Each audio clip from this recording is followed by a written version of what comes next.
And thank you, Catherine. I'll try to remember to tell you when to go to the next slide. So let's pray.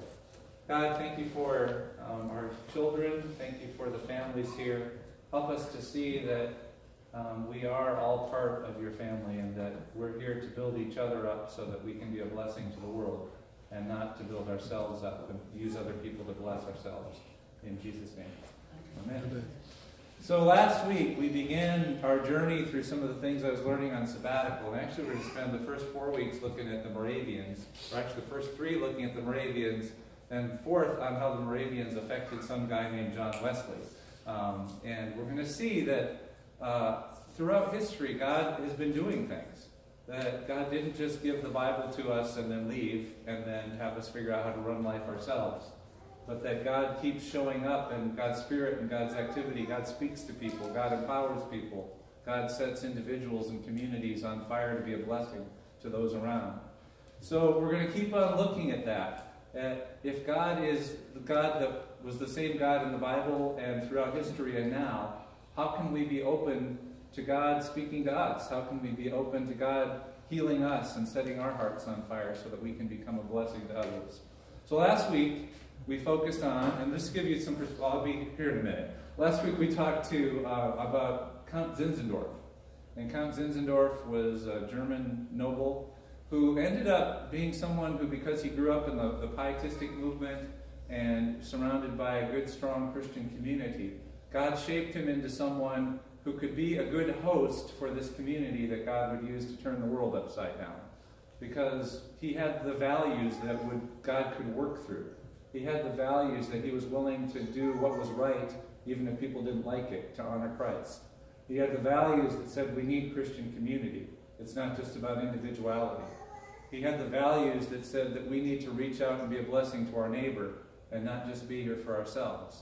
And so because of those values, he would be the right host for God to bring a group of people who would end up being the rest of the ingredients for an explosion in the church in the early 1700s. So where did these people come from who would be part of the community? Can anything good come out of the Czech Republic, Paul? That's where it is, present-day Czech Republic. So you look at the map and you hear the Moravians and you hear the Bohemian Brethren. It just means there are certain areas of what's now the Czech Republic. So that's hard to read, but in the middle on the left is where Prague is. And that's where the guy that we're going to talk about today, who begins this whole movement that's going to be going for 300 years by the time they get to Herrenhut in Germany. And the name of that guy, you can go to the next picture, is Jan Hus. And he is a guy who basically grows up, he grows up in a poor family. And in that day and age, was it really easy to move to higher social status? No. So what was one way that you could get a higher social status? You could become a priest. Yeah. So he decided, okay, I'm going to move my way up. He was a gifted guy, a smart guy, and he decided, I'm going to become a priest. And as he ended up doing his ministry, he was promoted regularly to the time where he would become the priest at the Czech-speaking congregation in Prague. And that was going to be probably the most influential congregation in the whole city of Prague. And in some ways you see that they're sort of ahead of the time, the fact that they even have a Czech-speaking congregation. That there's some sense that they do want to connect with the people. And that was even before Luther started wanting to talk about doing worship in German. So Jan Hus, a little bit more history. This movement that would become the Moravian movement actually goes back further than Hus. It goes back to a guy named Wycliffe in England. And Wycliffe, if you've ever heard of Wycliffe Bible translators, that's the guy that it's named after because he was the one who translated the Bible into English way back even before Jan Hus. His history was one where he was sort of a pioneer, and those early pioneers before Luther didn't turn out quite as lucky. They ended up becoming martyrs. And so Wycliffe was someone who said the church needed to be reformed, said we need to get people more involved. They need to be able to read the Bible in their own language, so he translated the Bible. And he said we need to start straightening out some of the problems in the church. These indulgences, these are giving the wrong message that people can buy their own salvation. And he ended up doing things that would get him killed in England. He would be, He would be burned at the stake as a martyr in England. And if I remember my church history, Lisa, you can correct me later on this, but if I remember my church history, when Wycliffe was burned, he was condemned, he was burned at the stake, all of his works were destroyed in England because they wanted to get rid of all of his writings. If I remember right, he was actually tried again after he had been burned at the stake. They dug up his remains, they burned him again, and then they threw his ashes in the river. That was how much they didn't like what Wycliffe was trying to do in England. But there was something that happened, that the stuff that he wrote in England, maybe it was suppressed in England, but there had been some people who had copied it and translated it into Czech. And they brought it to the Czech Republic, to Bohemia, to Prague, which was sort of becoming a center of learning at the time. And so now, even though it was suppressed in England, his ideas were being talked about a lot in Prague during that time. And so that affected Jan Hus, and he started seeing, you know what, I agree with what Wycliffe said. I agree, we need to get the ministry in the hands of the people. We need to translate the Bible into the language of the people. We need to worship in the language of the people. We need to give people access to both of the elements in the sacrament, which wasn't happening in most cases then. They were doing things that were pretty cutting edge, and they got away with it for a long time because there were a lot of people who were sort of followers of what Wycliffe had been teaching. And part of that was because the church was a little bit disorganized and disunified during that time. That gave them some space to do that. So let's go to the next one. The Council of Constance. There was something that happened. The Catholic Church was sort of in a chaotic time during that time. For a long time, how many popes were there? There were 2. Before the Council of Constance, how many popes were there? 3. And basically, the third one was elected to try to straighten out the situation so they could get rid of the first 2, but the first 2 didn't want to stop being popes. So there were 3 popes, and the church was sort of in disarray. And they wanted to get together, and so they called a church council, which is basically supposed to solve all the problems. And they decided they were going to get rid of more than just the Pope problem. They were going to get rid of these different people that were causing problems in different parts of the Catholic Church. So Hus was called to go and speak at this Council of Constance. And he was promised that he would have safe passage. But do you think he would end up having safe passage and an opportunity to give a full presentation of what his views were? No, they just wanted to get him there so they could get rid of him. He was never given freedom to come out and even present his case. He was condemned as a heretic, he was burned at the stake, and he basically was condemned and his books were supposed to be destroyed. But what do you think the people back in Prague thought that they sent him under a promise of free passage to Constance, and he ended up getting killed? Do you think they were happy with the leaders about that? So they created lots of trouble for a long time after Hus was martyred. And those Czechs, they caused trouble. But it's good trouble, though. And there's going to be leaders that will keep the message of Hus alive over the next decades, or actually the next 300 years. And so, let's see if we need to go to the next picture yet. Yeah, let's go to the next one. What's going to eventually end up happening is that there's going to be a lot of stress that the leaders aren't going to like this group of people, and so they're going to cause trouble. And finally, there's an opportunity for them to move on to an estate in Kunwald. And that estate is where they're going to end up officially becoming the Bohemian Brethren. They're going to start electing leadership, basically of their own denomination. And at first, it's sort of seen as an opportunity to sort of keep them in their own place. They can do what they want there as long as they don't cause trouble. But what happened was they ended up thriving as a community, and because they thrived, then the leaders started to see, oh no, these people are starting to become influential and we need to start silencing them. But what they ended up doing was they were sort of ahead of their time in valuing education, because they wanted everybody to be able to learn so that they could end up studying the Bible and having their faith become more part of their lives. They ended up translating the Bible. They were followers of Wycliffe.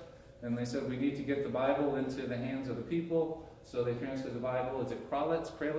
How would that be pronounced, Paul? Kralitz Bible? Okay. And so they translated it, and they were actually they were basically Lutherans before Luther. That they were doing a lot of the things that Luther would do. And they actually were the ones that were proponents of justification by faith before Luther even talked about it. So they were the pre-Lutheran Lutherans. Who are going to become part of this Moravian community. But what's going to happen now is that they are going to be seen as a threat. And because they're a threat, they're going to basically leave that area, that community in Kunwald, and they're basically not going to have much of a home for a long time. This is a 300-year period we're talking about. They're going to be persecuted, they're going to be hiding, they're not going to be received well by the bigger church because it's a Catholic area. And it's going to get worse, though. The time it's going to get worse is during a time called the 30-Year War. And during the 30-Year War, basically, especially in that area, the whole idea is we're going to get rid of any sign that there ever was a Bohemian Brethren movement. And so, you can go to the next one. 30-Year War. I'm just going to read out of, if you read the book Lord of the Ring, I just think this paragraph gives a good description of what was happening during these 30 years.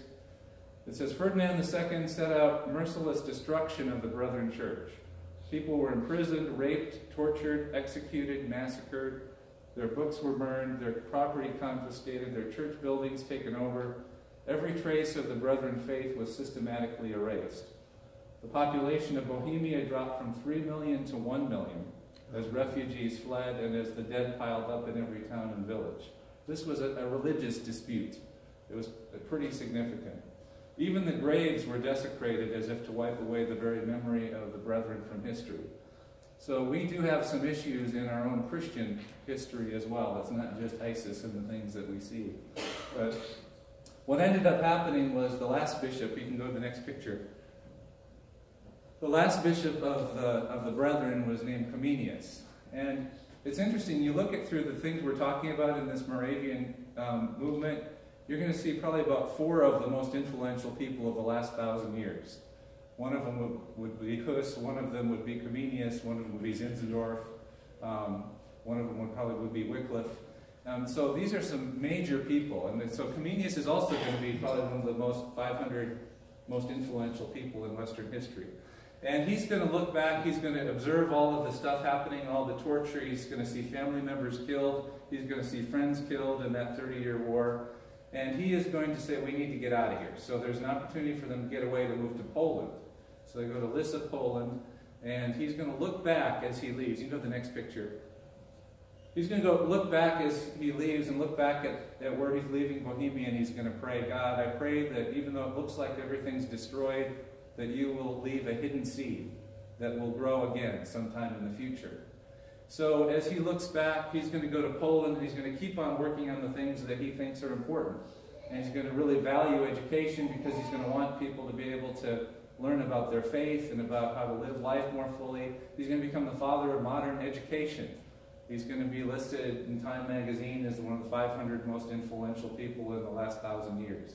So this is just one of the people that are part of this stream that we're talking about in Moravians. But he's going to end up, eventually they're going to get kicked out of their community in Poland as well, and there's going to be no home at all. So Comenius is going to write these sort of cryptic letters that are to the people who are still in hiding in Bohemia, so just to encourage them. And that sets us up for what's going to happen next. And that is, going to go to the next picture. There's a guy named Christian David we talked about last week who had talked to Zinzendorf and the pastor at the church in Berthelsdorf. And so he is going to be someone who actually was a Catholic, who had an encounter with God and was so set on fire, and he's trying to find a community that he sort of resonated with after his encounter with God. So he ended up hanging out with the Pietists. And that's how he ended up talking to Zinzendorf. And he was someone who was on fire for his faith. He was taking missions trips down into Bohemia. And he ran across all these people who were hiding and who were suffering, who were persecuted. And so he went back up to Zinzendorf and said, if I were to invite these people to come up and make a home here, would you allow them to stay? And what does Zinzendorf say?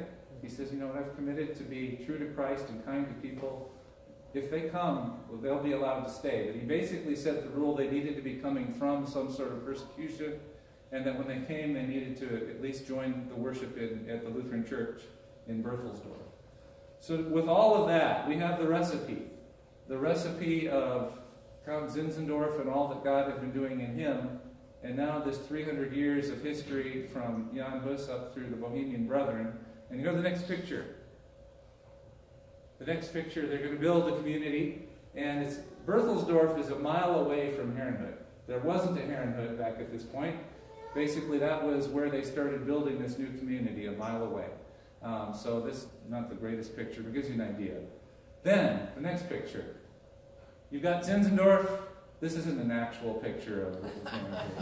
But you've got Zinzendorf, and you've got this community that God's been working in for 300 years, and it's going to be the ingredients that will lead to an explosion next week as we talk about what will happen in 1727. But some things to think about. What created the atmosphere for that explosion to happen? And to invite us to look at our own church and think, are these ingredients something that we have or something we need to start developing? So the next one. The ingredients they had was boldness. I mean, all the way back to Wycliffe and Hus, they were bold enough to speak about what was important. They were bold enough to say, no, it is about faith, it's not about church hierarchy. And so they were willing to suffer because of their boldness. So do we have boldness to go and speak out, or are we just sort of quiet and keeping things to ourselves? The next one. They had a culture of equipping. Just like with Pietists, they wanted to get together to pray together and support each other. The Bohemian Brethren, they wanted to equip people. That's why they developed a culture of education. They wanted people to read the Bible for themselves. They wanted to equip people to live out their faith in daily life. Do we have that as part of our culture? Or is it more of a case of just coming and being told what to do by the pastor each week? The whole point is we want to develop a community where everybody sees that you're equipped to have your own connection with God and to hear God's voice for yourself. So where are we at that? The third one is the one thing about the Bohemian Brethren is they were sort of unique in that they started to talk about there really isn't a separation between the secular and the sacred. It's not like you go to church for an hour on Sunday and then you live the rest of the week in the secular world. But they started to see, and I think that would lead to, like Luther, his idea of vocation, that we live out our faith 7 days a week wherever we are. So do we have that culture? Or is church just something we go to for an hour on Sunday? Or is it something that shapes how we do our work, how we go to school, how we live with our neighbor? So do we have that culture? And finally, the culture of being open to the supernatural. That often it's when things go well, we think, well, you know what, I'm doing fine, I really don't need God to show up and intervene. But do you think 300 years of persecution might have created a community where they needed to learn how to depend upon God to show up and provide for them? So they had developed a culture, just like going to Africa or China now. The church is on fire because people expect to see God show up because of persecution. This Bohemian Brethren group, they'd share stories as they got up to Heron Hut about how God provided and just got them out of impossible situations. How a rope would just show up outside of the tower someone was imprisoned in. Or how a door would just all of a sudden not be locked anymore. And they would walk out right in front of people and not be seen. That there was this, and those are the kinds of things happening in China now in the church. But they just came to realize that God does do things. That there is this closeness of heaven and earth. And that's going to be part of the community, the ingredients that will set them up to be part of an explosion that's going to happen as we talk about that next week. So are we a community that is bold? Are we an equipping community? Are we a community where we understand that faith is to be lived in the world and not separate from the world? And are we a community that expects God to show up, or that we think it's just about us? Amen.